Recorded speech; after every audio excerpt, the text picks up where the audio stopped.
Okay, well, welcome to Beyond the Politics of Free Speech, moving from dead-end debates to real solidarity. My name is David Palumbo-Liu, and I'm going to be the moderator for this roundtable.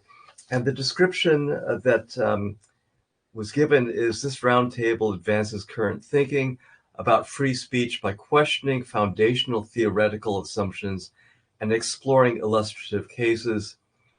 The roundtable comments will range from Palestine, Salman Rushdie, pedagogy, neo-Buddhism, and more. Taken together, the comments designed to provoke vigorous discussion aspire to move from platitudes about freedom to speech as a real act of solidarity. And I can't emphasize enough how important this panel is given the current onslaught from the right and their enablers in college administrations upon free speech and academic freedom, especially with regard to Palestine activism. And we need more than ever tactics and strategies, especially with the passing of the IRA definition through the House of Representatives. We need to really max out on discussions about how to fight this rather than theorize and describe. So what I'm going to do is to ask each of the panelists to spend maybe 2 seconds introducing themselves, and then we'll get into the talks. There should be plenty of time for conversation afterwards, which is really what this panel is all about. So I'm not sure which order we decided in, but I'll just let you all take over from here. I guess I'm going first. Can everybody hear me okay? Yeah. I keep getting this message that my internet is unstable. So if along with everything else in the world that is unstable. So thank you, everybody. Thank you, David, for chairing this. I think we decided that I would go first. And as David was pointing out in his opening remarks, I think this is an extremely important time for this panel.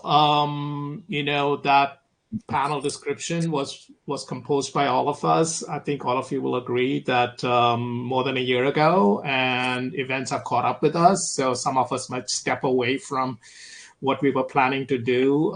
But nevertheless, the main intent of the panel, I think, remains really urgent, even more urgent than when it was proposed. What I'm going to do is really kind of read a couple of pages, maybe 4 pages of something that I had prepared and make some connections to what's going on. And I'm sure the panelists who follow me will be kind of making connections even more directly. So I think we'll have a very robust discussion. And what I want to do is really kind of build on an essay that I published a couple of years ago, which was really trying to think beyond what I thought of as the dead end of free speech debates, which we keep kind of rehearsing some sort of liberal notions of freedom of expression and really trying to kind of think about how to get out of it. And to my mind, that seems super urgent now. So in 2022, I published an essay in Cultural Critique in which I tried to think anew the debates around freedom of expression. I wrote the rules of freedom, ahimsa, and freedom of expression in a comparative context, because in comparing how freedom of expression debates unfold in India and the US, it became pretty quickly evident to me that current progressive movements in the two locations, while sharing many ethical and political values, head in opposite directions on this issue. In India, progressive movements generally aspire to protect the rights of writers and intellectuals to speak freely in the face of attacks from Hindu fundamentalists. In the US, on the other hand, the First Amendment right to free speech has increasingly been used by fundamentalists of all kinds as a powerful shield for hate speech. I think this might have changed a little bit, and we're all aware of the sort of really robust attacks on sort of pro-Palestinian speech, so I might rephrase that a little bit. But generally, the idea that, right-wing elements have gone to the First Amendment rights as a way of, being able to, as a shield for hate speech, I think remains true. Where in the instance of India, a writer like Perumal Murugan and a filmmaker like Anand Patwardhan have each had to take recourse to legal and other protections to make sure their works are permitted to circulate in the world. In the case of the U.S. First Amendment First Amendment rights have increasingly been claimed by right-wing figures like Charles Murray and Ann Coulter to intimidate and silence progressive voices. In other words, the transnational comparative exercise of writing the rules of freedom very quickly served to impress on me, as the title implies, that freedom, as in freedom of expression, cannot be treated as an unalloyed good if we are interested in any meaningful progressive politics. Add to this the undeniable fact that free speech has always been only selectively available to the already privileged. Pro-Palestinian opinion or BLM activists have never had the same freedom of expression that Zionism and liberal racism do. Rather than freedom, I proposed in that essay that when it comes to speech, we should reorient our thinking around ahimsa, which are translated as harmlessness, rather than nonviolence, which is often the way in which it's translated. And to me, it's more than nonviolence. It is harm-less-ness. So a kind of a commitment to the world in general, which is to make all kinds of harm not possible. In the conclusion to the essay, I located my own invocation of ahimsa in the work of the great Dalit intellectual B.R. Ambedkar, especially in his final work, The Buddha and His Dharma, published posthumously. Ambedkar, who famously once said, "I was born a Hindu but will not die one," converted to Buddhism a few months before his death. Ambedkar is often called a neo-Buddhist in recognition of the novel ways in which he interpreted the teachings of the Buddha, of which he was a student for most of his life. Of course, it is worth noting here that Ambedkar is no anomaly in his turn to Buddhism for radical inspiration. Buddhism has, through the centuries, often provided a robust framework for the propagation of heterodox and anti-hierarchical values. I think especially within India, because there's a different kind of connotation that Buddhism has in the contemporary West, but I'm very much kind of drawing on a kind of a Indian, South Asian tradition of, Buddhist and neo-Buddhist thinking, which is, heterodox and anti-hierarchical right from the beginning, really. Ahimsa, understood within this tradition I proposed, is the term for a paramount value of harmlessness.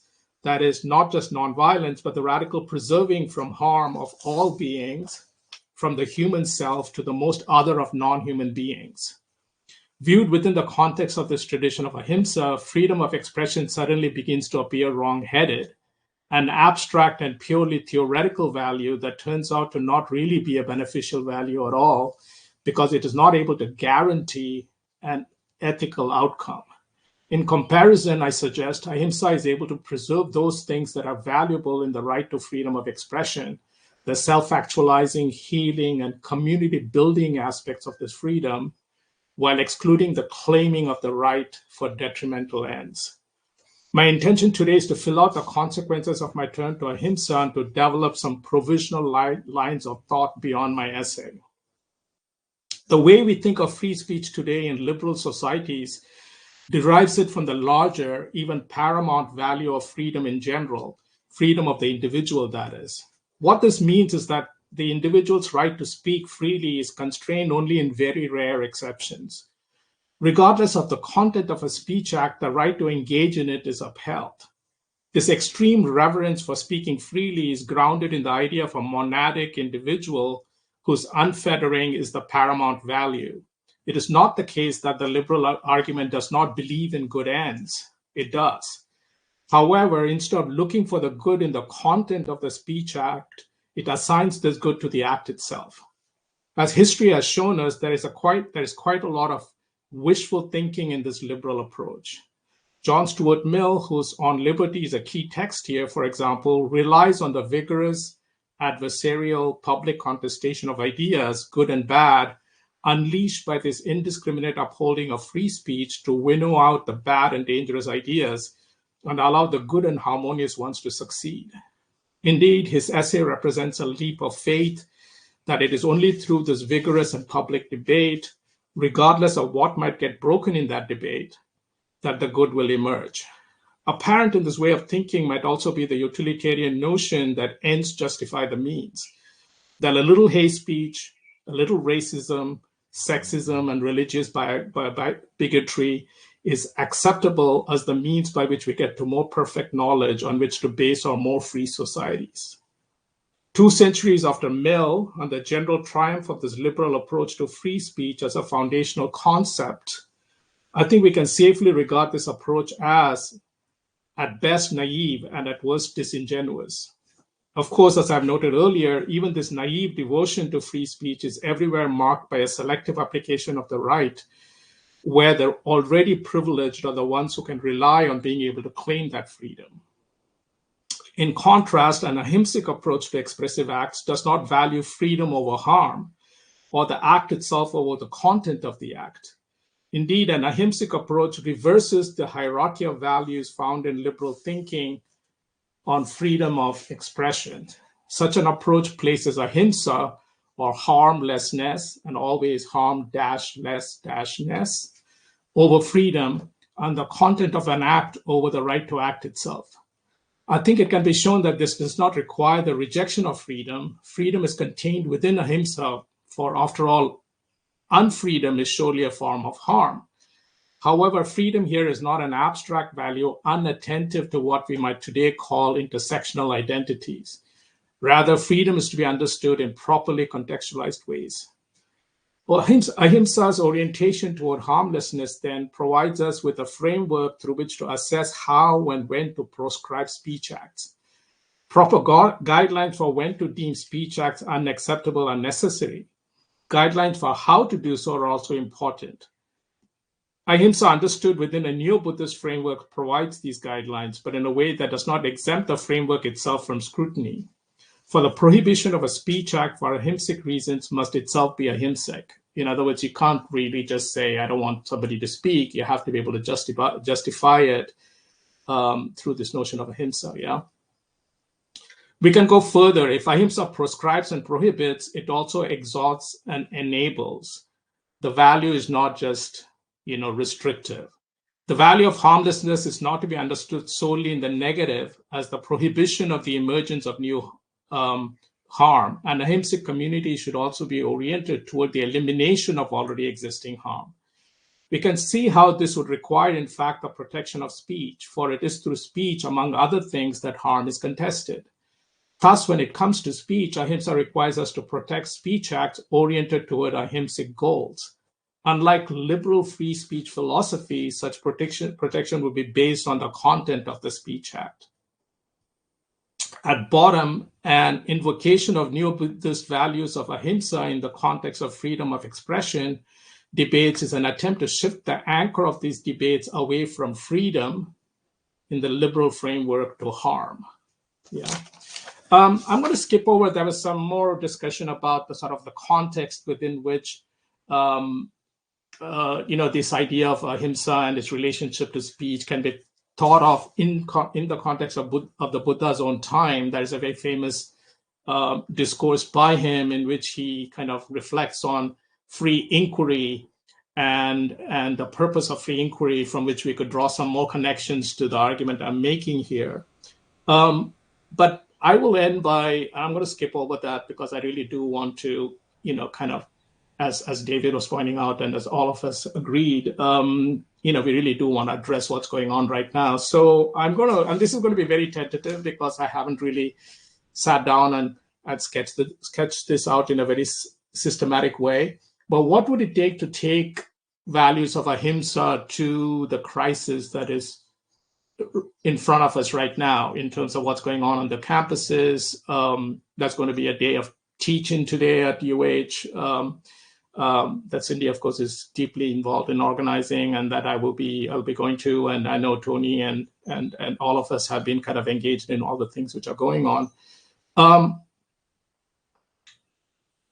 Well, one thing would be to kind of use the idea of harmlessness as a criterion to respond to what's going on in campuses, as opposed to freedom, right? That it's not really, that we are really engaged, and that freedom is not something that we don't care about, but there is a value which is higher than this liberal idea of freedom, and that's the value of harmlessness, which contains a more robust and a more valuable idea of freedom within it, and not to sort of raise freedom. So the right of freedom, of Zionist speakers to, claim freedom or to like confront encampments, which are being peacefully established, and are not causing harm to anybody else, right? Cannot be confronted by that Zionist speakers don't have the right to confront those encampments might be something that we might think about. We could think of encampments as in themselves against harm, because what is going on in Gaza is, of course, extremely harmful. We could challenge academic institutions to manifest harmlessness, right? So that not think of academic institutions as just institutions who are committed to the free inquiry of knowledge, right? But free inquiry of knowledge can permit all kinds of values and all kinds of opinions which are not at all, beneficial to humanity or to non-human beings. So why should academic institutions be thought of in those ways and allowed to persist? That what would it mean to think about academic institutions as institutions committed to harmlessness in this ahimsic way?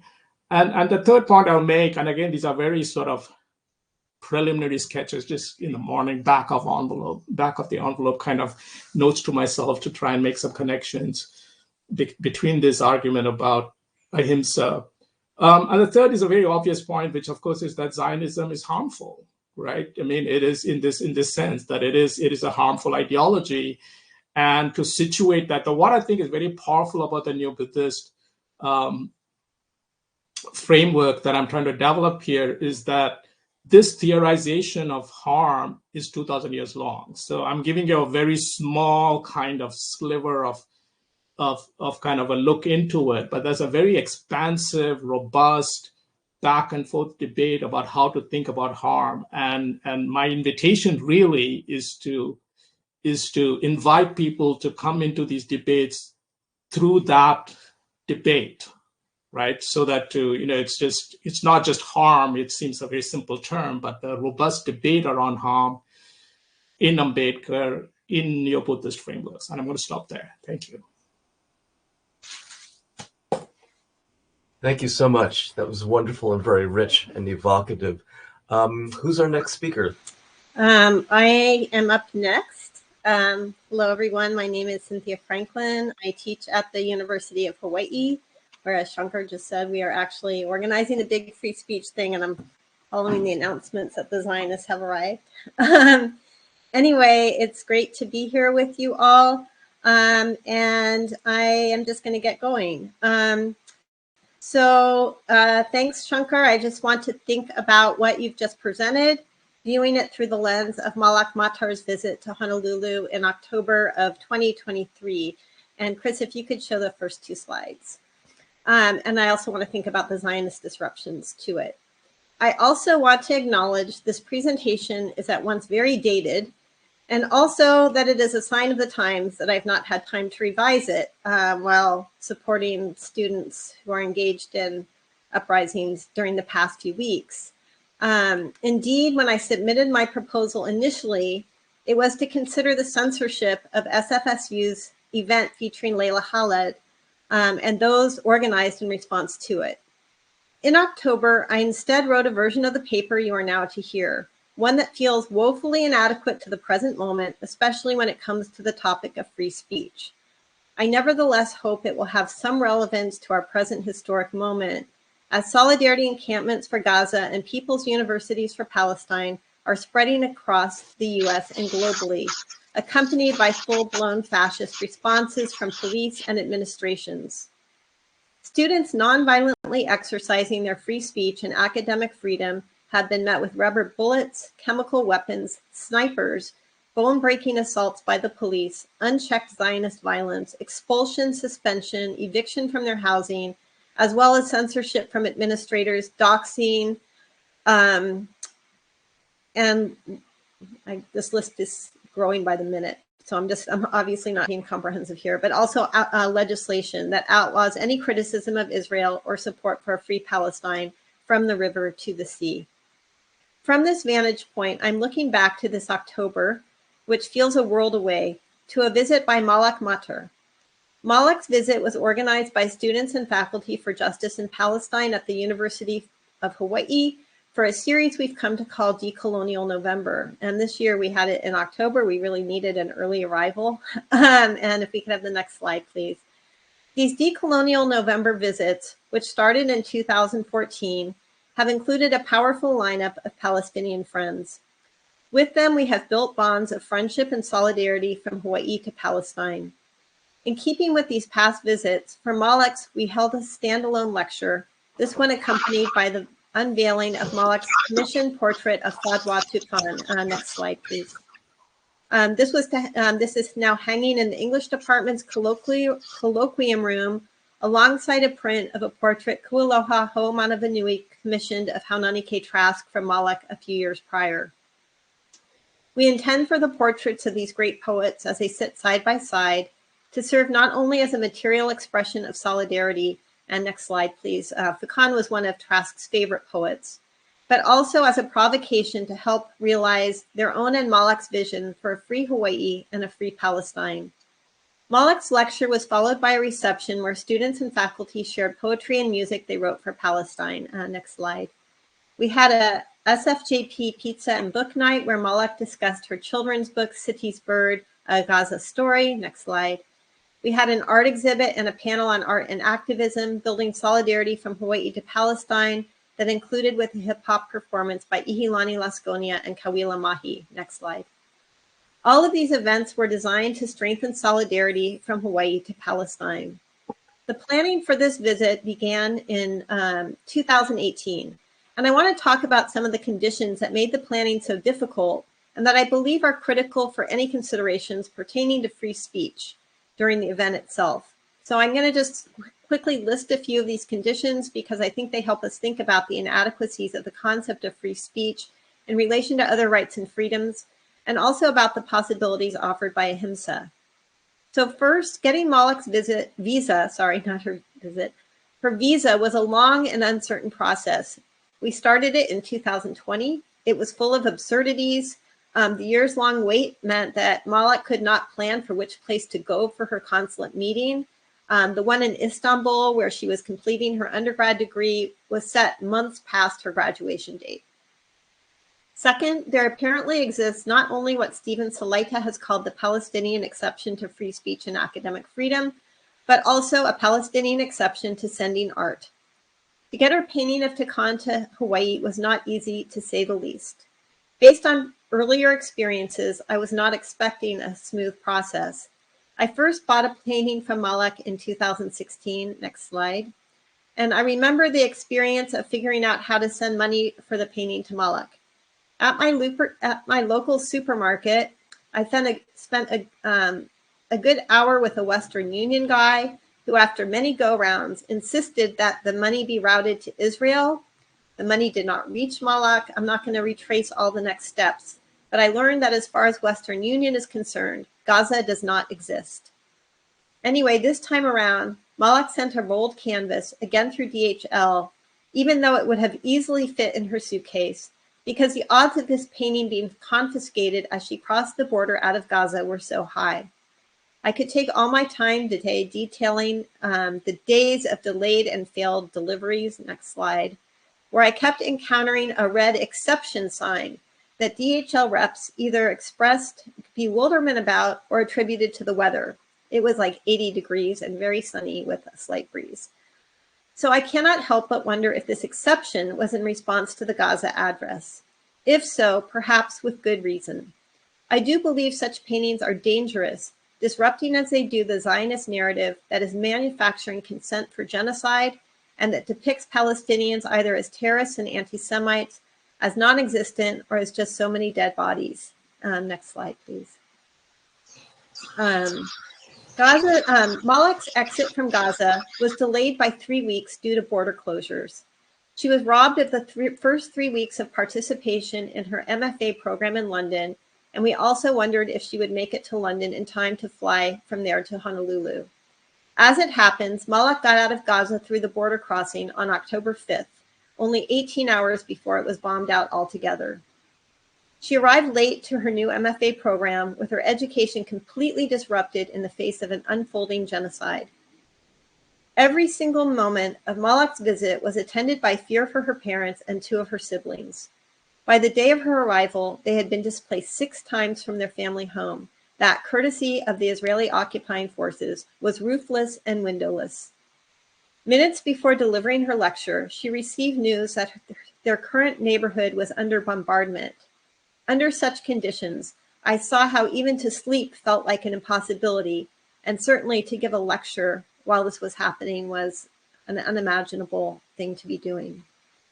I begin with attention to these conditions before turning to the free speech issues attending Malak's visit to highlight that without freedom of movement, of people, of paintings, and without being able to exercise the right to speak to one's loved ones, and without the right to education, and without the right to the most minimal forms of safety, including clean water, food, unbombed hospitals, safety from genocide, and without even the right to sleep or to know if one's family members and friends and neighbors are alive, what does it even mean to talk about freedom of speech? And I also want to note here that when I wrote this last October, I could not foresee the level of depravity and destruction the next 6 months would hold, as we have opened our phones every morning to scenes of Israeli-imposed, US-supported massacres and other war crimes, scholasticide, starvation, and horrific suffering of the Palestinian people. I also bring up these conditions because they powerfully demonstrate the problems with approaching free speech as an abstraction and an exercise of individual rights, and because they are relevant to considering the framework of ahimsa suggested by Shankar as we look to the disruptions that preceded and attended Malak's visit. We, of course, also need to think about this in relation to the more spectacularly violent assaults happening at this very moment on students who have gathered to take back their universities and educations and stand for a free Palestine. The week before Malak's visit, SFJP at UH organized an October 8 emergency sign waving in support of Gaza and a free Palestine. In a way that was unprecedented for Hawaiʻi, a significant number of pro-Israeli counter-protesters showed up. As they advanced on our group with aggression, jumping up and down, flipping us off, dancing grotesquely, calling us terrorists and baby rapers, and hurling misogynistic insults, the police waiting in the wings stepped in to restrain them, even as we also witnessed one cop giving a hug to a man wrapped in an Israeli flag who was shouting at us, "We will kill you." Last week, we saw a far more dramatic and horrifying instance of police support for Zionist aggression at UCLA. The next day, I received calls about our events with Malak and notification that the university would be sending in campus security. The dean of Hawaiʻi Nuakea, a friend, at that point intervened, meeting with and vetting campus security members and requesting they remain on call rather than be present inside the lecture room. In her standing-only lecture, Malak situated events in Gaza in relation to 75 years of occupation and 16 years of Gaza being under siege and blockade. She described how she began painting at age 14 during 2014 in what was her 4th experience of Israeli siege. She shared experiences of genocide, including Israel's killing in the past few days of artist friends, and told us of how the neighborhood to which her family had fled was under bombardment as she spoke. After her lecture, which was attended by a standing room ovation, next slide, and as she was signing prints and books, next slide, a small group of men who had been present at the previous sign waving and at the lecture unfurled Israeli flags and began shouting at Malak, calling her a terrorist, a Jew hater, a proponent of Jewish genocide, and a baby killer. A line of us, almost all women, circled around the men so Malak could continue signing her prints. When the men continued to shout and press up against us, we began shouting, "Free Palestine, free, free Palestine." Not until campus security arrived did they leave. They later named me in a Title VI complaint over this exchange as discriminatory against them on the basis of their national origin. Under laws of free speech, these men had the right to so disrupt our event. And it was not until their speech shaded into physical aggression that campus security escorted them out.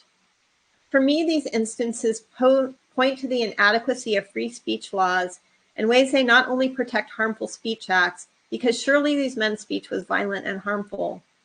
I also want to point to the way that protection, when free speech threatens to cross into physical aggression, is adjudicated on campuses by armed security agents or the police. In other words, the privileging and protections in the abstract of individual acts of free speech create, depend upon, and even foment in their very structure conditions of violence. And I would add here that the accompanying offer from the UH admin the next day, offering counseling to those traumatized by the events with Malak, decontextualized a situation that was political and presented suggestions for healing that were individual, atomizing, and depoliticized. How about the framework of ahimsa? Under such a framework, the Zionist disruption, which reproduced and enacted upon Malak, albeit in much, much milder form, the violence she was describing, would not be the equivalent of an anti-Zionist disruption of a Zionist lecture. With the framework of ahimsa, their speech, as it enacted harm to Malak and the students supporting her, would not be protected.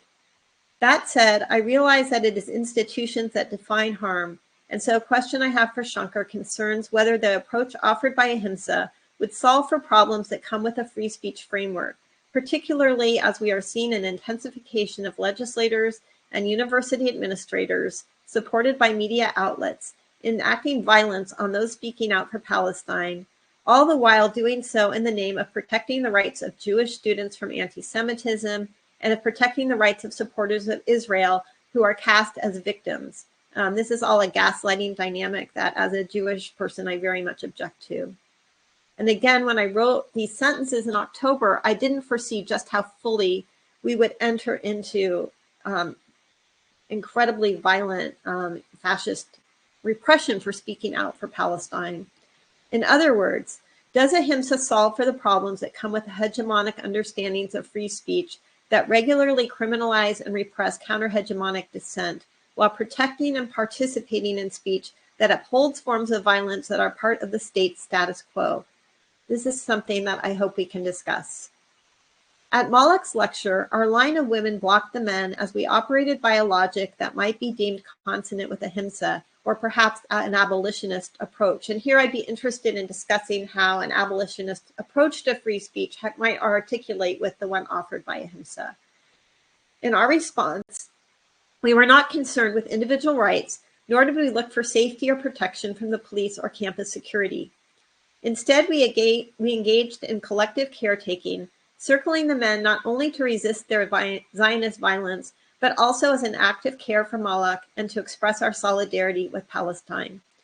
This seemingly spontaneous response had a history that includes a line of Mana Wahine, or powerful women, who in 2018 rose up, arms linked, to protect their elders who are on the front lines protecting their sacred Mauna Wakea from the police.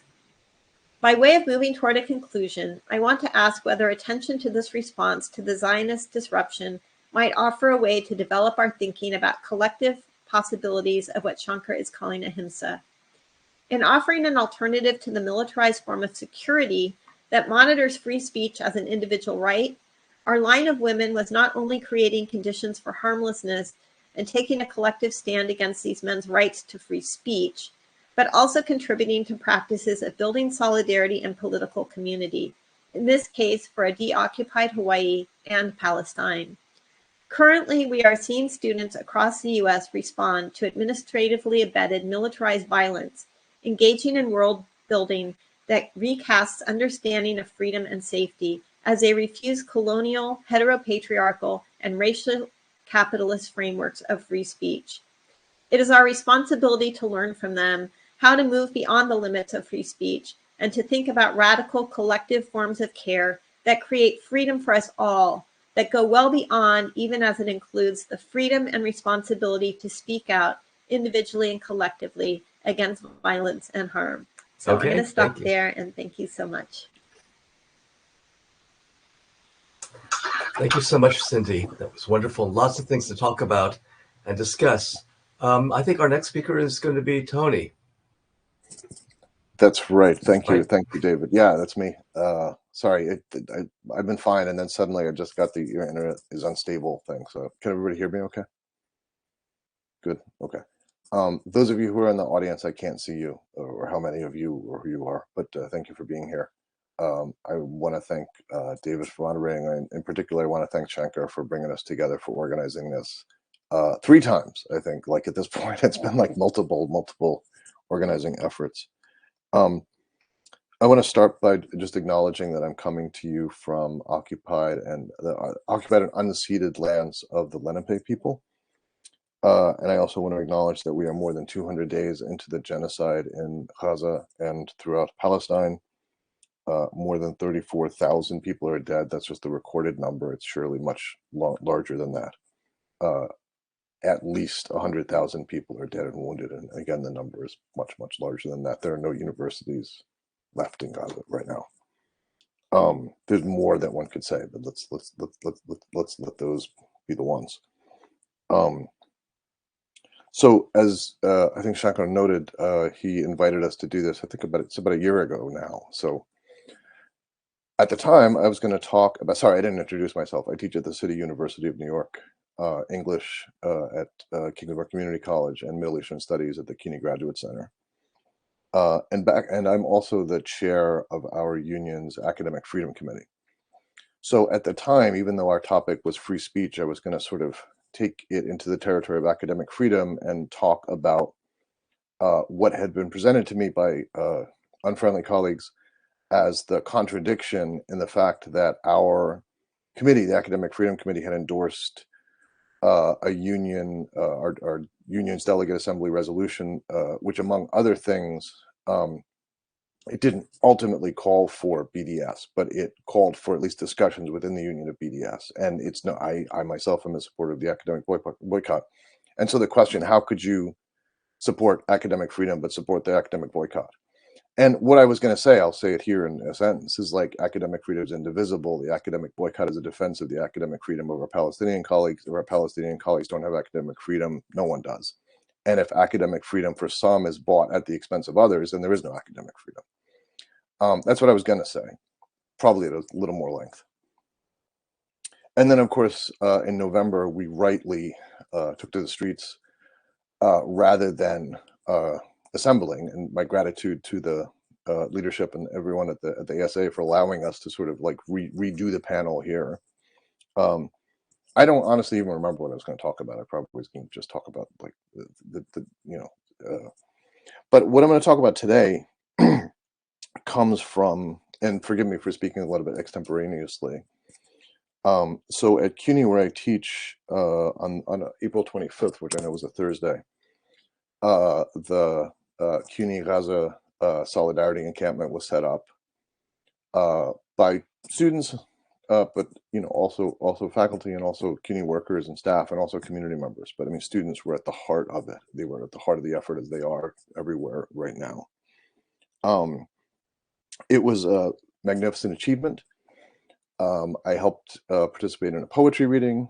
There was a people's library. There were multiple teach-ins. It was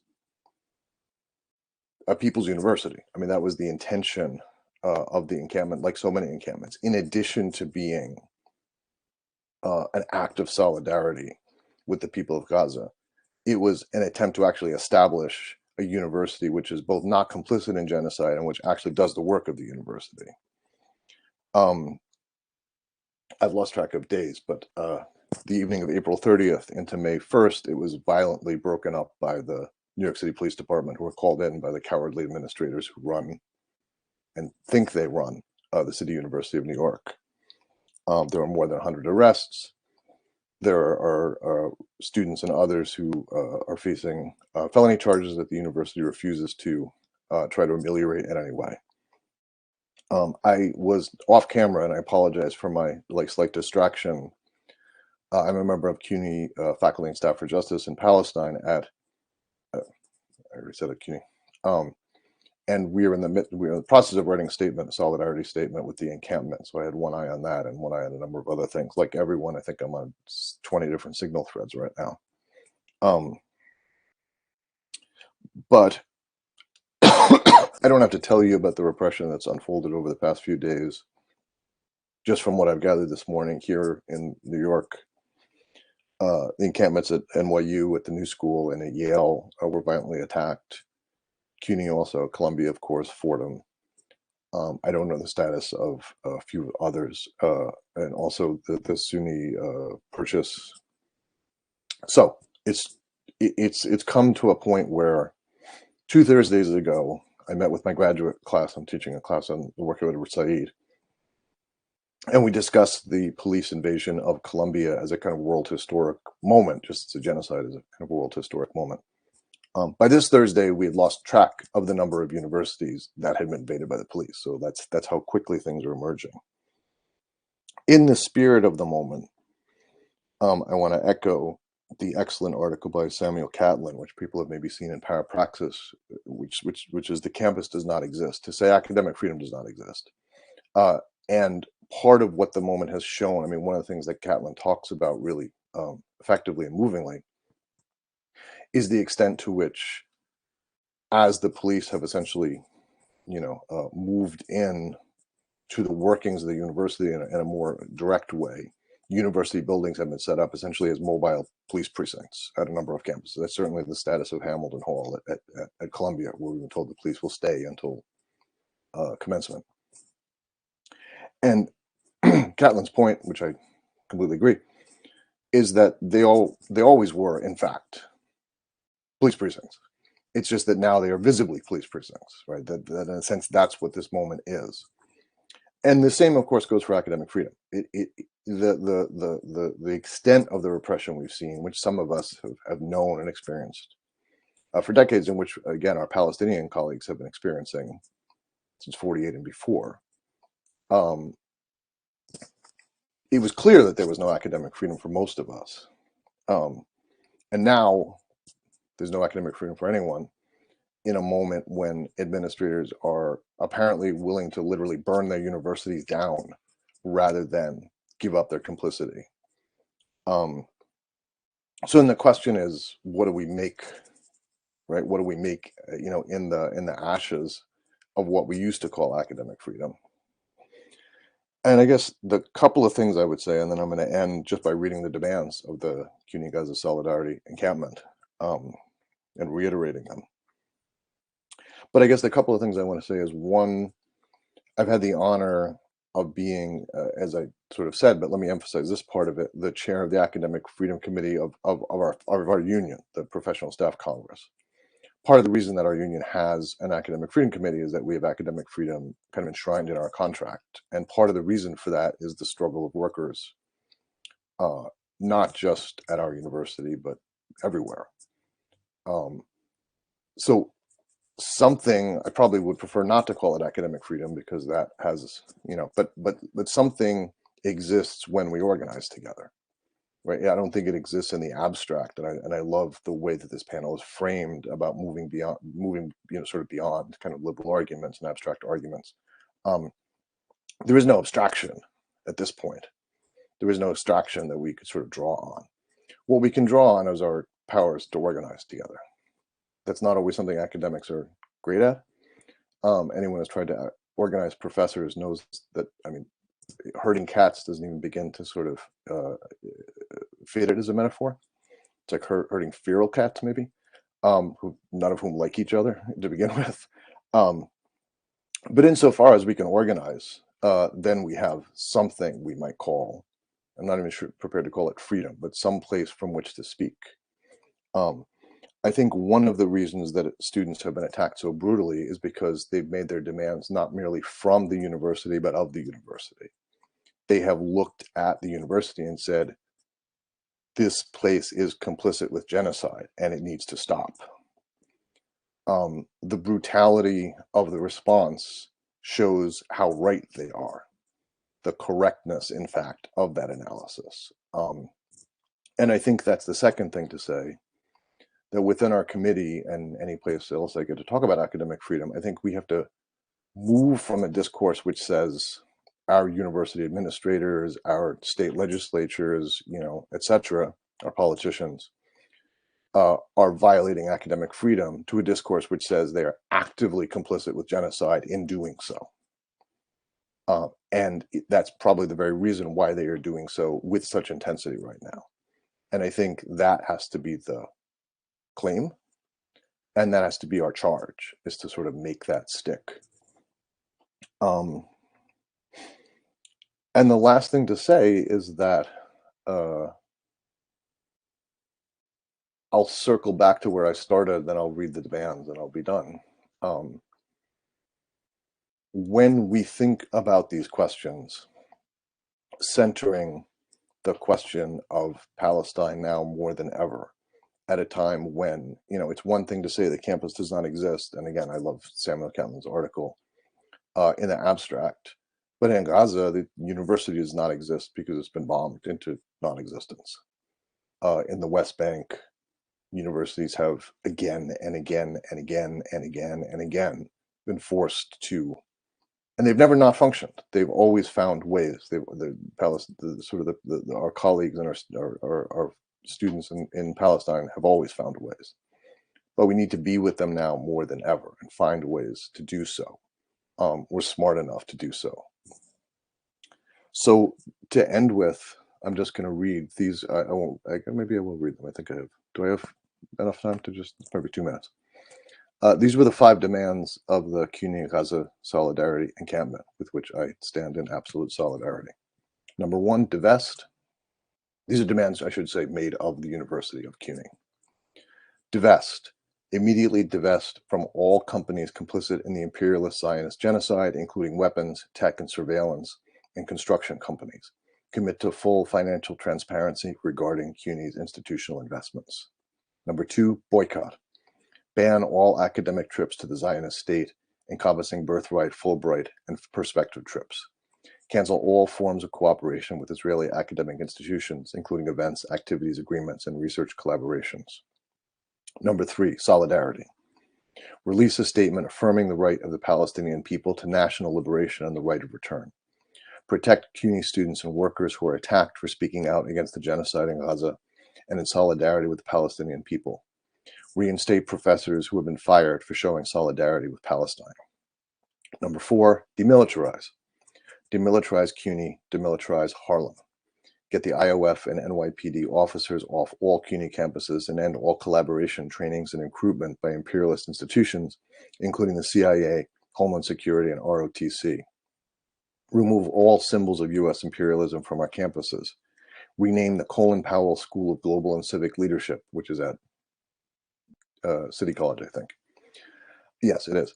And reinstate the Guillermo Morales and Ashata Shakur Community and Student Center.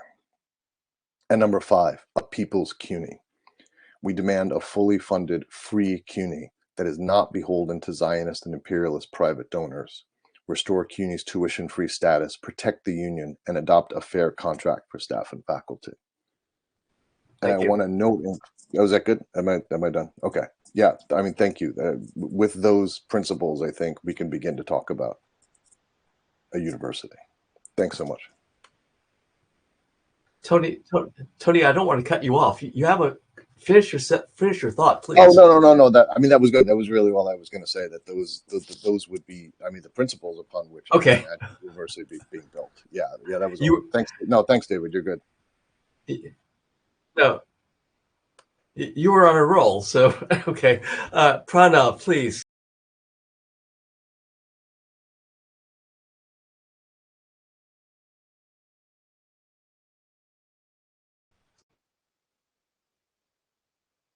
We can't hear you.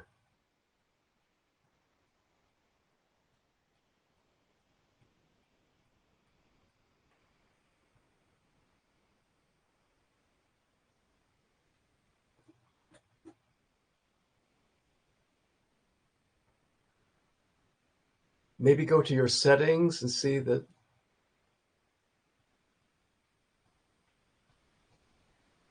Because we can see you just fine, we just can't hear you. So there's.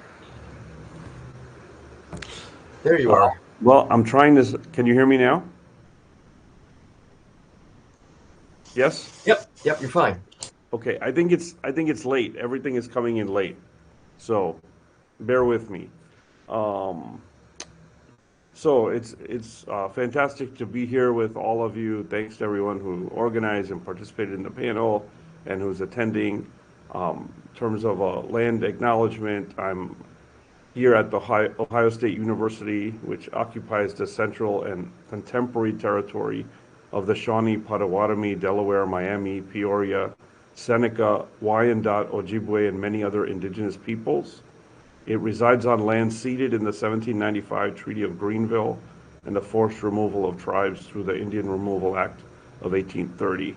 And just want to express my solidarity with the Native staff, people who've written actually a lot about this land acknowledgement and how it works and how to make it useful and not just something we say.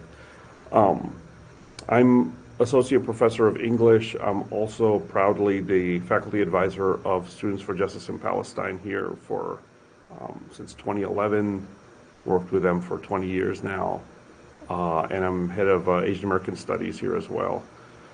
Originally, in David's introduction, let me put my timer on. Okay, and I'm assuming you can still hear me. Someone can text me or something if that doesn't work. So David's introduction reminded me that I was going to say something about Salman Rushdie when this was first put together. And that made me think we should say at least one word about Salman Rushdie. So I'm just going to say one thing about that and then move on to my topic, which will be kind of a closer focus on how the politics of free speech work today in the state of Ohio. And I won't necessarily say anything new theoretically that people don't know, but I want to go through some of what's happening right in front of us. About Salman Rushdie, very quickly, I'm the author of a book on Indian novel in English called Decentering Rushdie, author of an article called Rushdie and the Politics of Free Speech, tracking his move to the right. And then some of this happened after the attack on him personally, right? And so the sort of set of questions I was going to write about was how do we protect the right to speak as such, right? The attack that happened on him shouldn't happen to any of us and could happen to any of us. And how do we at the same time understand that by itself, the right to speak as such is far from enough, and that understanding of who gets to speak, what voices are suppressed, that politics of and social context and material realities of free speech far exceed the simple right to speak. And so I'm trying to see if we can think about the right to speak as a floor, but, kind of what feminists have said about Roe v. Wade, like Roe is the floor and we want more, there's much more to do. DEI, sure, we'll defend it, but there's much more to do than DEI, right? So is that the kind of relationship we can have with this right? That's a question. But what I'm going to go into is talk about what's happening here in Ohio. So in May 2023, the Ohio State Board of Trustees adopted a free speech policy. And in their words, some of the key principles of the policy are, so that's May 2023. Students have a fundamental constitutional right to free speech. OSU is committed to giving students broad latitude to speak, write, listen, challenge, learn, and discuss any issue, subject to lawful restrictions that are permitted under the First Amendment. I think that's interesting. The proper role of the university is not to attempt to shield individuals from free speech, including ideas and opinions they find offensive. The university values civility and mutual respect, but concerns about civility and mutual respect may never be used as a justification for closing off the discussion of ideas. All students and faculty are free to state their own views about and contest the views expressed on campus. The primary responsibility of faculty is to engage in an honest, courageous, and persistent effort to search out and communicate the truth that lies in the areas of their competence. There's a number of words in here that are worth thinking about. But what I want to add is This policy in May 2023, why do we need another policy, right? Just point to the First Amendment. But this policy comes out of pressures from the GOP, which rules every branch of government in this gerrymandered state. It comes directly out of that. In that same month, Governor Mike DeWine signed Senate Bill 40. So these numbers, just try to remember that number. Senate Bill 40, which prohibits universities from blocking controversial speakers on campus, as well as banning the establishment of free speech zones, okay? They're banning the establishment of free speech zones, the idea that it should be everywhere. And so all of the politics around this was against the idea that universities are bastions of left-wing thought that are shutting down right-wing speakers who come. It's written in the interest of protecting the right of neo-Nazis and white supremacists, etc., but it puts itself forward as protecting everyone's right to such an extent, not just rhetorically. This Senate Bill 40 actually ended up removing a section of Ohio code that allowed schools to block communists from speaking and to block those who advocate overthrowing the US government. So they tried to not only say this is for everyone, but they also removed existing restrictions against the left that were in Ohio code. I'm pointing to how kind of interesting this is. So you can see all the contradictions between all of this and the police crackdown, which you might have heard of at Ohio State last Thursday, in which so many were arrested. The snipers were on the roof. The heavy police force was incredible. And then Wednesday, another rally happened, and it was peaceful, quote unquote, because it was so highly militarized that students decided in the safety of everyone, they shouldn't go forward with the tents, which would have been the trigger for a real crackdown and a beatdown. So we could talk about the contradictions between what I just talked about and that. But I want you to hold on to that thought for a minute, because it's even more complicated than this, all right? It's even more complicated than this. I want to bring in Senate Bill 83. So I won't give you too many numbers, but you have Senate Bill 40, the free speech one, Senate Bill 83. Senate Bill 83 is the GOP bill that wants to turn Ohio into Florida and Texas, shutting down all DEI, shutting down controversial topics in the classroom, which includes climate change, critical race theory, etc., and permitting surveillance of faculty. This bill was also introduced in March 2023. But despite that, it hasn't passed more than a year in this gerrymandered Republican-dominant state, partly because of the hundreds and hundreds and hundreds of faculty members that I helped organize as well as president of AAUP, but also education rights groups, unions, a strong statewide coalition. So despite the GOP dominance, we've held this off and shown how unpopular it is. Remember I read you about Ohio State telling you about the free speech they just passed? In that same announcement, they said, we oppose SB 83. They made the unprecedented, Ohio State Board of Trustees is an incredibly conservative body. They made the unprecedented move to come out and say we are against this SB 83 because we are for this free speech policy. They countered those two. How can we be behind a bill that bans controversial topics and at the same time have what I'm going to call an absolutist free speech policy?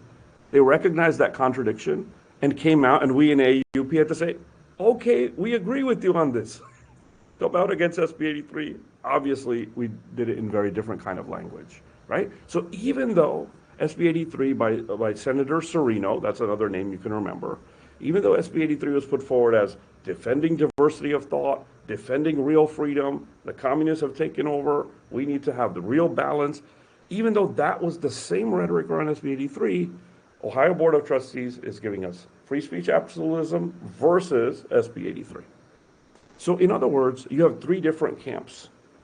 You have and most of the GOP is not voting it through because of their own splits and whatever I won't go into.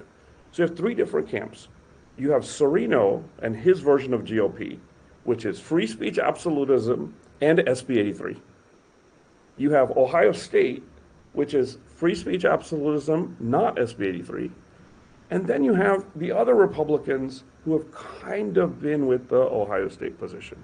free speech absolutism, not SB 83. They all converged around Palestine. Now we're bringing back Palestine, right? And so these three forces, with some pretty interesting differences between them, converge around Palestine. And one of the key things here is that in January begins the regime of the new president. Some call him President Ted Carter. I call him Vice Admiral Carter, which is, you know, his rank, coming from the Navy.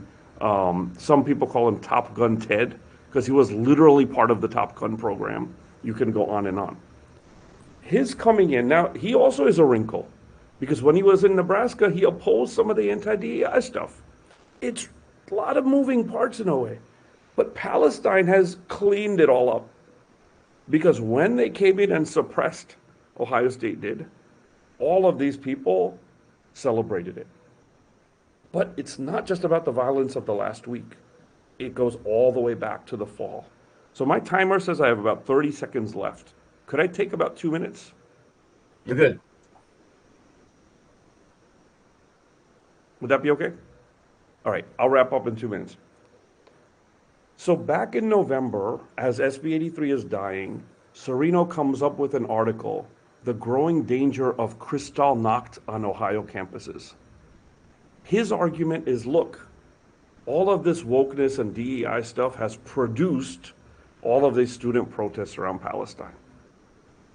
The students are too, you know, they think too much in terms of oppressor and oppressed. They've thrown Israel into the rank of the oppressor, and now all this anti-Semitism is happening, and this is happening. You need to pass SB 83. And in that, he goes after us. He had gone after me individually before, but here he went after us in our statement on Palestine. He said it's like something coming out of Hamas. He says the Students for Justice in Palestine is an ominous presence lurking on the OSU campus, right? This is how they talk about students, and basically preparing the groundwork for the kinds of assault that we're going to see. In Ohio State since then, by the way, Jewish studies scholars came out hard against them in public and said actually not, you know, passing SB 83 is the beginning of a path to Kristallnacht. And so there's something interesting there. And they're not necessarily anti-Zionist, but I just want to record that they came out hard against that. Ohio State and Palestine, gradually you see different kinds of levels of repression. I won't go through all of it. Suspensions of student groups, individually targeting students. I and other faculty have successfully so far held back formal complaints against us. And then on April 20th, before the crackdowns, you get a tweet from Ohio State, and I don't have time, so I won't read all of it, but it makes a clear distinction. All of a sudden, you have the emergence of hate speech. Hate speech had pretty much gone when free speech absolutism was out there, right? Now you have the emergence of hate speech. We are for the First Amendment. That's why I fought in the Navy, blah, blah, blah, blah, blah. But this is hate speech. And then he says, these protests are inciting violence on campus. So now all of a sudden the protesters become the incitement of violence. So if you go back to Ohio State's original free speech absolutist said, the exception was, right, reasonable exception. Now you say they're inciting violence. Now you say hate speech, which is thrown out there with no kind of depth to it at all, or explanation how it fits with the policy. And now all of a sudden you have anti-camping rules, you have noise regulations, you have all kinds of justifications which are used to justify snipers, which are used to justify intensive violence against students. We met with the administration so many times, asking for just the minimum, just an acknowledgement in the statements that something is happening in Gaza, that Palestinian students are facing things, that they're facing death threats, that they're facing harassment, and all we would get is, oh, well, that doesn't rise to the level of hate crime. But meanwhile, you didn't check whether things rose to the level of a hate crime when you talked about anti-Semitism on campus. And by the way, they should talk about anti-Semitism on campus. But there's completely different rules, right, for what to talk about and how to talk about them. And so at the end of the day, I'll just wrap up with this. That the people who put forward, this is obvious, I'm sure, but the people who put forward free speech policies don't actually believe in it. The politics of free speech are always shaped by the material conditions of who has the power to speak and who does not, right? We have to go to, we should debate and protect these rights. We should use them as much as we can. They make it possible to speak about these things. But I think we have to go to that deeper level of the politics of solidarity, right? We have to bring back how the fight against anti-Semitism, the fight against racism, against people of color, the fight against colonialism, these are not separate struggles. They're actually unified struggles on the ground. But it's the conditions, it's the politics that have actually separated them out, as it were, while we all try to hold them together. It's the fact that, the fact that anti-Zionism has been equated as anti-Semitism, that's what's silencing free speech on the matter, not any particular policy or flaw in some of the writings about free speech itself. The fact that U.S. imperialism requires Israel for its foreign policy and makes Israel the greatest recipient of military aid as part of a network of U.S. allies in the Middle East that includes some Arab and Muslim countries, that fact is ultimately responsible for this silencing, the bipartisan position that makes people who seem to be allies on fighting things like SB 83 all of a sudden antagonists, right? So how do we articulate this? How do we bring this into our movement?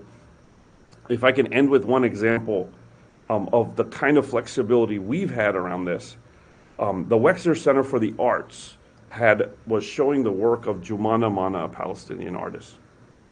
And after October 7th, they canceled the speech that she was going to give, saying that it would be too dangerous given international things.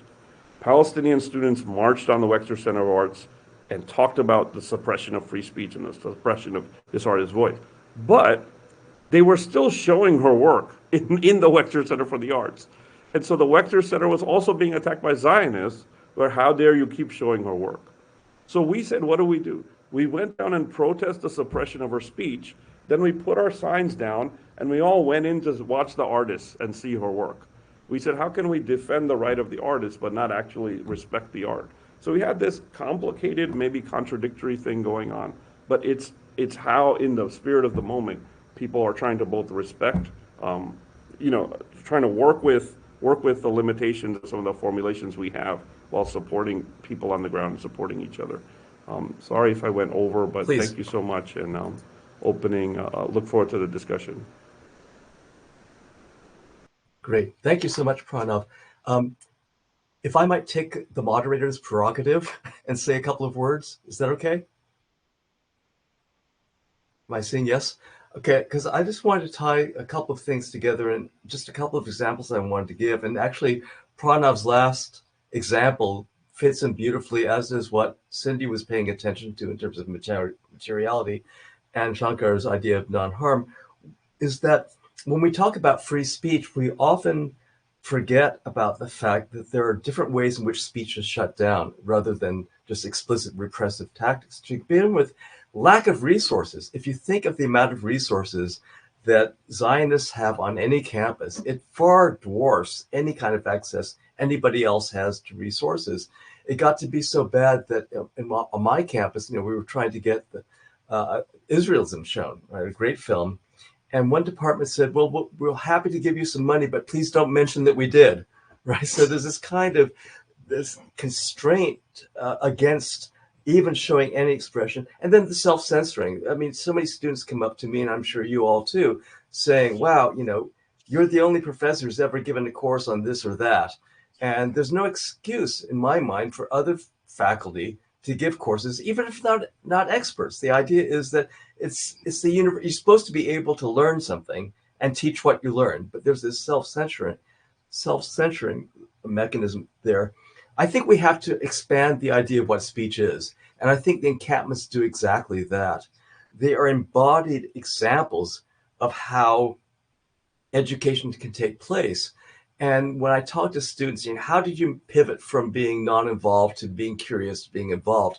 It was the embodiment of these kinds of practices they saw in their fellow students. It wasn't a class. It wasn't any kind of speech. It might have been some stuff they read, but what really convinced them to make the move into being part of the encampment rather than being on the periphery was they saw the wonderful ways in which their peers were embodying this. And this, I think, gets back to what Shankar was talking about, non-harm. These encampments, despite the incredible distortions the press has given it, are embodiments of non-harm. These are people taking care of each other. And they say over and over again, we take care of each other, not the university.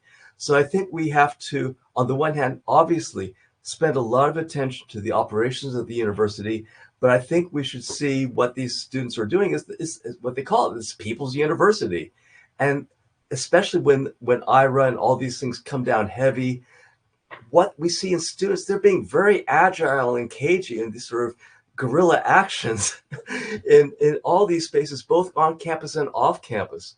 So you can't kill a movement. You cannot kill an idea.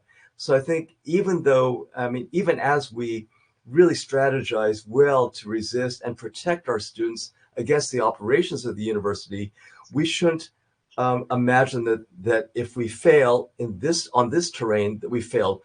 On the contrary, and I think everybody would agree, we've effing won. Then there's no turning back. There's no turning back because the movement is so strong and embodied in so many different ways. That's all I wanted to say. But let's go ahead and open it up to questions from, I don't know how questions would come from the audience, but maybe you all could start asking each other questions and we'll see who wants to come forward. There's also a chat open that I can monitor and pop questions out from the chat. But let me just stop there and let you all start talking. Ask each other questions, whatever, and then we'll see who wants to join in from the group. Yeah, maybe I can start. Thank you, David, and thank you everybody else for these really kind of amazing, wonderful comments and reflections on what's going on. I just wanted to pick up on what I think is present in Cindy and Tony and Pranav's observations, and maybe especially visible to me because like Cindy, I'm here at the University of Hawaii, where I teach in the same department as Cindy.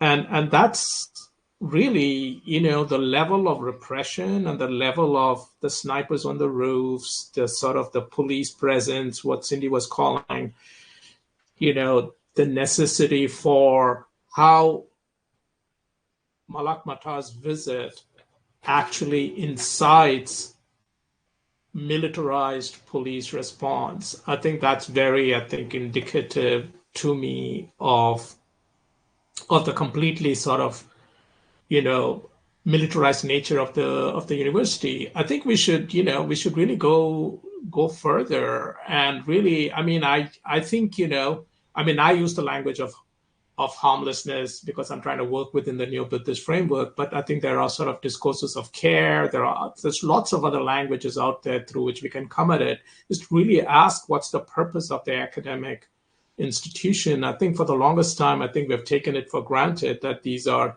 even Said in Democracy and Humanist Criticism is kind of susceptible to this, right? This idea that the university is this enclave of free inquiry. And I think we need to really question it in really foundational ways, but not question it simply to critique, but also to question it to ask what should be in its place. How do we imagine these institutions, right?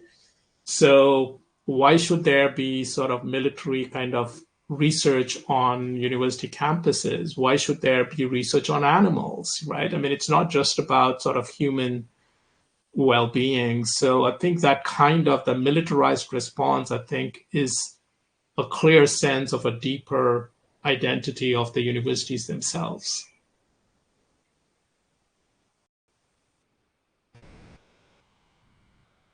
Yeah, I absolutely agree. And I'm thinking about Maya Wynn's book on, the Israeli universities and how militarized that society is and how it feeds into universities.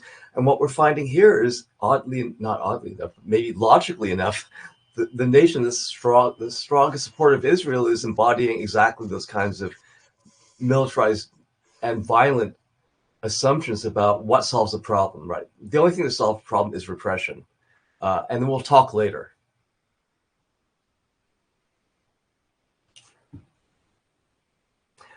Should I read? Imai has a question in the chat. Can I just read it? She writes, what does building the university or a university, these repressive structures actually mean? Who is willing to or can afford to assert their intellectual worth outside the validating context of the university? And what kind of institutions or organizations do we envision that? I have ideas, but I'd like to hear what Maya might want to say something more in the chat in terms of what her thoughts might be, but anybody else on the panel? I mean, I would love to hear from Maya on this. If we could, if there was a way to screen her in, I'd rather hear her than me on this. It's a great question. I'm not going to answer it, but I'll just say that. Can people hear me? Okay. I'll just say that I was talking about this with my graduate students last night in a class on Edward Said and how to think the university. Precisely Amaya's question. I mean, the only thing I would throw in is that, and this goes back to Shankar's comment as well. I mean, on the one hand, there is in Said this kind of idealized notion of the university, which, we can talk more about. On the other hand, there's this ongoing critique of professionalism. And, that was a place where we're like, okay, we can start with that. I mean, the notion that we need a professor to have a class on Said as compared to like an encampment, which could have its own reading group on Said. So I mean, I think that's the beginning of the response. I mean, the questions of sort of how to get outside the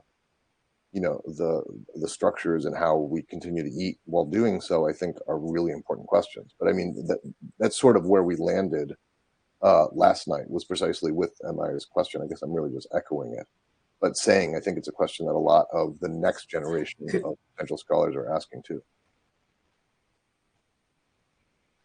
How can we unmute Amaya if she's willing to speak? Because it'd be great if she could be heard and seen. So while we are figuring that out, sorry we can't hear from Maya, but the one thing which I'll say very quickly, and and this might resonate with Tony, I don't know, when I was living in New York, of course, the Brecht Forum still existed, and I've gone to many wonderful kind of events there and learned much from there. I think one of the things which has really happened, and Cynthia and I are kind of involved in a small kind of publication effort, which is sort of, is the production of knowledge, the organization of knowledge, the distribution of knowledge. I think the channels and the venues and the forums outside of the university have become smaller and smaller, and have disappeared. And I think one of the things which we need to do is to really bring them back, and sort of create whatever forums which are possible. When the Mauna Kea movement was going on over here during the months of occupation on the Mauna, I mean, there was a university, a people's university, which held regular classes, and it left an effect and a spirit that people still talk about at this university. So you will find organizers kind of standing up and saying, why can't the university learn from that? And I think to think outside of the university and to recognize that there are possibilities of institution building outside of this sort of official channels is important, even as we kind of do attack and critique and rebuild the university itself. Yeah, Pranav, just speak. Oh, okay. Yeah. So I'm going to put this question next to that very rich question about building outside the university, because I brought in the SB 83 stuff because we're under attack as faculty. Like, they have zero respect for us. Zero. They have zero respect for our knowledge, for our scholarship, for anything.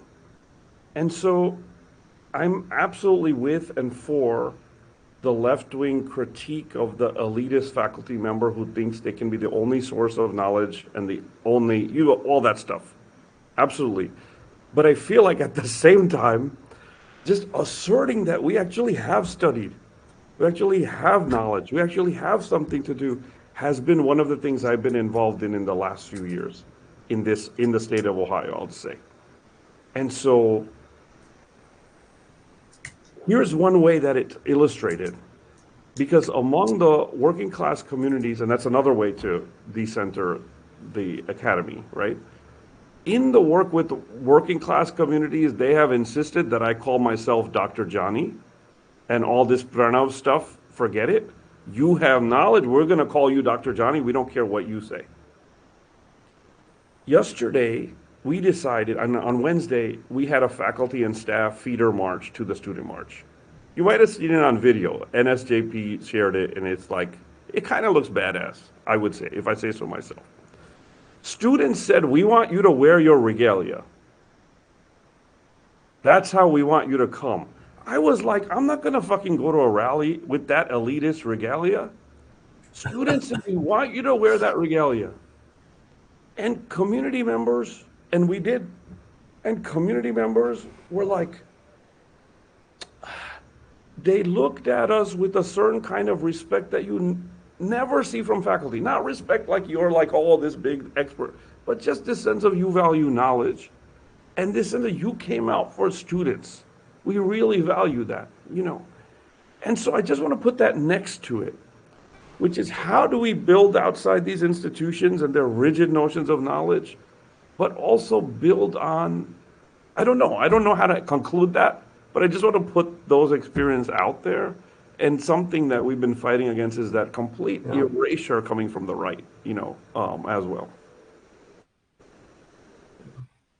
I mean, so Cynthia's next on stack, but I just want to say one thing, which is that look at the encampments. I mean, they were spontaneous and they've become global, right? And they weren't organized and they transformed things. Cindy, what did you have to say?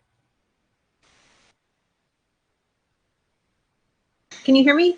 You're muted. I think you're muted. Am I okay now?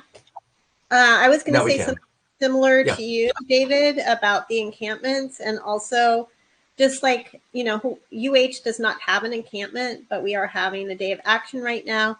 And one of the things that has kind of spontaneous, it seems spontaneous, but it actually comes from Mauna Kea organizing, just a kind of infrastructure and knowledge in a week of how to put together a teaching space. And we saw that last time RIMPAC came, which is the largest naval exercises that happen every 2 years in Hawaii. And there was a 10-day Honolulu, or, you know, taking of space at the naval headquarters.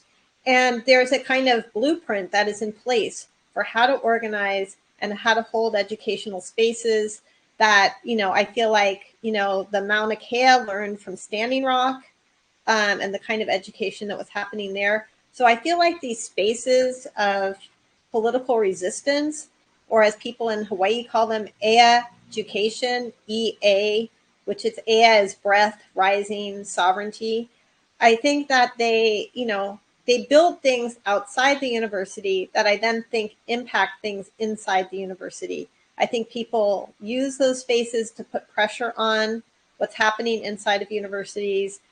People bring their teaching inside of universities in ways that have learned from and taken as models some of the things that are happening. And it's a very incomplete kind of thing. It doesn't really fully get at you know, what Amaya is asking in terms of, like, how do we build something that is maybe more kind of permanent? But I actually really believe in these things that seemingly spontaneously arise, that are learning from each other. And maybe they're somewhat transitory, but I feel like they, over time, build a collective form of knowledge and transmission of knowledge and education. So the other thing that, you know, I just want to say is in terms of the kinds of repressions that universities enact, one of the things that has kind of interested me is that UH, for example, right now is is throwing up all these administrative roadblocks to what's happening in a few hours, something they've known about for a week. You didn't fill out the form to rent the space. You didn't fill out a form for the food. You know, all these things that, you know, all of a sudden they're very concerned with that they're throwing at us this morning. If I've been looking down at my phone, that is why. And so I think that, you know, there's all kinds of ways universities act, and some of the kinds of administrative blockages are ones that are preventative of free speech in much more invisibilized ways. And so I just also want to kind of note that there are these kind of softer forms of repression that happen as well. So, and it looks like Amaya can speak now as co-host.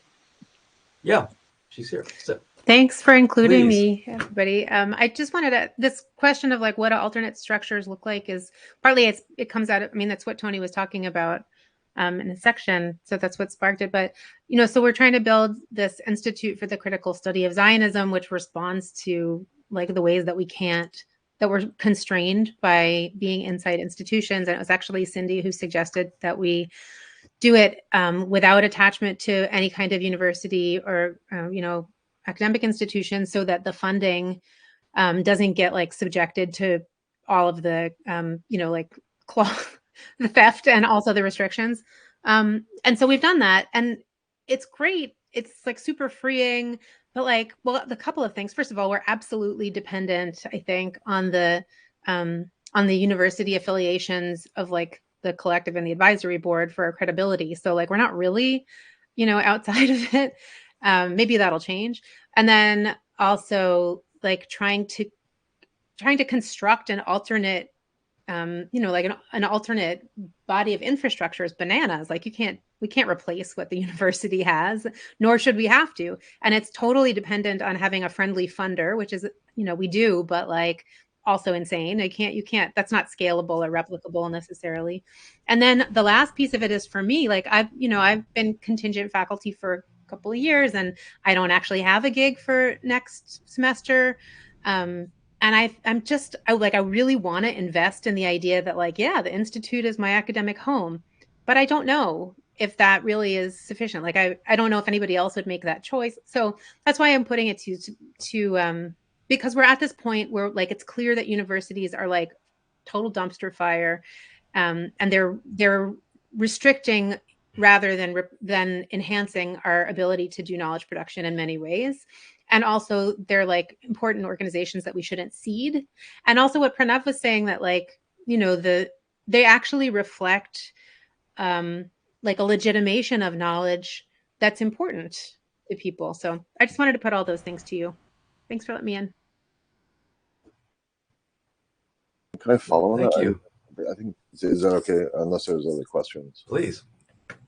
I mean, I think that's please. Like well put. And the two things I would say, and one I will just call out to another institute that I'm involved with, which is the Brooklyn Institute for Social Research, which has been an attempt to sort of do that kind of work. And I mean, part of what I'm trying to write about these days is, as someone who teaches at a community college, which does not do, I mean, community colleges are prevented from doing actual community education. That's, you know, that's part of the problem. But, you know, the rich kind of history of kind of community education projects here and abroad. I mean, we could think about what purged academics have done in Turkey, for example, like setting up different kinds of kind of community education projects. But I mean, also the questions you raised, I mean, what I was thinking about as you were speaking was like, it's probably meaningful that the encampments are on universities, like on university land, right? I mean, they're at the university. They're sort of, it makes me think of like sort of the Occupy moment. And, you know, we've learned from kind of in sort of indigenous struggles, and especially in terms of Palestine, I mean, the valence of the word, occupying.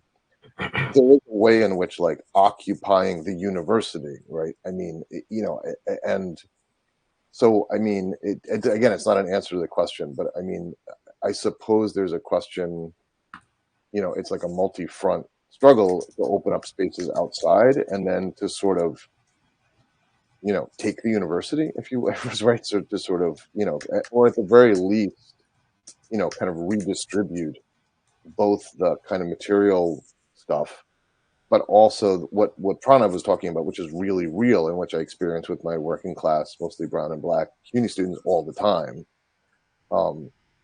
Like also redistributing that kind of like social capital, or that kind of, whatever we want to name it, that kind of, the sense of prestige, which is a pushback against kind of the anti-intellectualism of so many of the people we're having a fight against.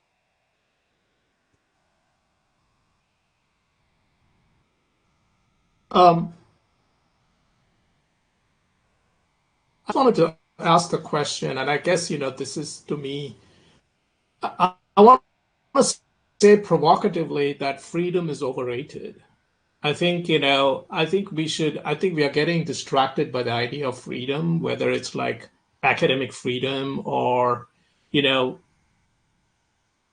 and that's where I want to bring in the idea of harmlessness, right? Because I think, freedom, under the guise of freedom, all kinds of unfreedom becomes possible. And I'm really kind of, I think, at a point where I want to find ways of talking about responding to the sort of the many harmful things in the world in a language which is other than freedom. To me, I'll go back to Ambedkar and his own trajectory and career, because it's very illustrative to me. I haven't really written about this, but I've been thinking about it. He actually comes to Buddhism and what I would say is ahimsa through an experience of unfreedom. But what is to me, because he was Dalit, he was quote unquote untouchable, and it's out of a desire to, respond to that experience of unfreedom that he actually struggles with this, right? And then he eventually ends up being a Buddhist. So I kind of offer that because I think everything that we want under the best interpretations of freedom is available to us in other discourses. But I think by now, and I think it probably was true right from the beginning, I mean, when I speak to lots of people who are in extremely difficult circumstances, freedom is often not the first thing that they're thinking of. They're, like if you go and talk to like, say poor people, they're just like, how do I pay my rent? Where's my next meal going to come from? Whether I'm free to do certain things or not is like issue number 5, issue number 6, and I think, I actually want to kind of try and think about this in a way which does not give up all the, I'm repeating myself because it feels to me like really important to remind myself on this, is that not to give up the things that we rightly like about freedom, not being able to, thrown into prison. I hope people don't misunderstand me, but really to think about it in a way in which, doesn't make freedom the paramount, like all conversation stops, the moment freedom enters the room, you can't talk about anything else. Oh, okay, my freedom is being taken away. Okay, I got to shut up and let you do whatever you want. I just think that's a dead end. Yeah. Sorry. No, thanks. Can I jump in? So 2 questions and 2 questions I had about the question of, now I'm going to say it wrong because I've always thought of ahimsa defined a certain way, but harm-less-ness, right? Is that right? So 2 questions I had about the freedom. So first of all, I've just been getting into freedom, and so freedom, freedom dreams and that whole framework. And I've been thinking about, but you're right, like everyone cites freedom, everyone cites liberty, everyone cites free speech, everyone cites, like someone's got to be wrong, right? So clearly this question of freedom for whom and what does that mean for other people, is the question, right? Who's going to be free if somebody gets all their freedom dreams, and if it's not actually inclusive, then there's a problem. So I think that question of I think hate speech is also being used this way. I think all of these terms, have that. But with harmlessness, how do you think about things like, the right of armed resistance, and how do you think about questions like, I'm sure you must have must have thought about that and written about it. And but I just wanted to ask it that way because the fight between Ambedkar and Gandhi. Gandhi's a big proponent of ahimsa, as you know. So I guess what I'm thinking of is with principles like harmlessness, that question about what about the material world in which we're positing the question of harmlessness is always the thing that comes up, right? Can't that also turn into a kind of idealism or liberalism? Does that also those are the kind of questions I had. Yeah, so very quickly, I mean, and I will just direct everybody to a terrific essay by Leela Gandhi on Gandhi's, ahimsa. So I'm not, Gandhi and ahimsa is not my ahimsa, right? So I want to be very clear about that. I mean, ahimsa itself is a very varied and very kind of a discourse of great, antiquity and has many different strains to it. So I'm really coming at it from a kind of a neo-Buddhist, Ambedkarite, angle. And I think, Gandhi's, as Leela Gandhi points out in her essay, Gandhi's, idea of ahimsa was very much connected to a kind of a self-perfection and a sacrifice, kind of a, sacrificing kind of, you have to make sacrifices. And Ambedkar's response to it was like, my people have been making sacrifices for millennia, for hundreds of years. So I don't really want to make more sacrifices. So I think he kind of thinks about it in a different way. So that's what I would come into it. I think in terms of freedom, I think that one of the central problems is that I think freedom is very much and this is not going to be news to anybody. I just think that we need to take it on board very directly, is that freedom is very much thought of within a kind of a liberal Western idea where it's linked to the freedom of the individual, right? It's the monadic individual who is always free. And I think that foundational move is where all the violence comes up from, right? So is that and I think here is where I would say that in the neo-Buddhist tradition, and this is really after Ambedkar rather than Ambedkar himself, but you have to think beyond the individual. You have to think beyond the sort of, and I think is the foundational moment of violence. Yeah.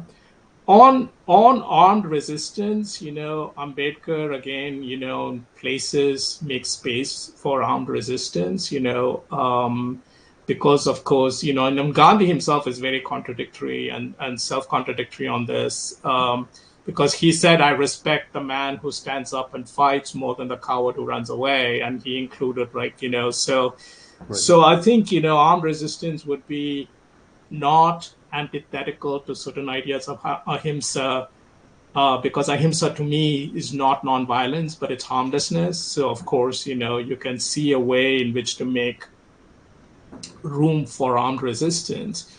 But the point is what is your point of departure is the question that I would ask. Is it freedom or is it harmlessness?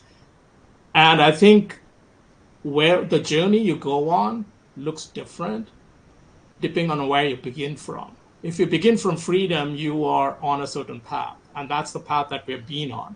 I think if you begin from harmlessness, you're on a different path. Well, we are at time now. Shall we say farewell?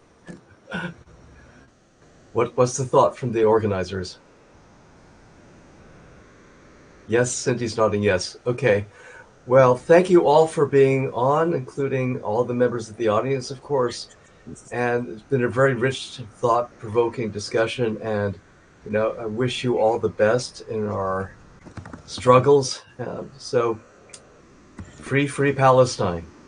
Free Palestine. Free Palestine. Yes, thank you, everybody.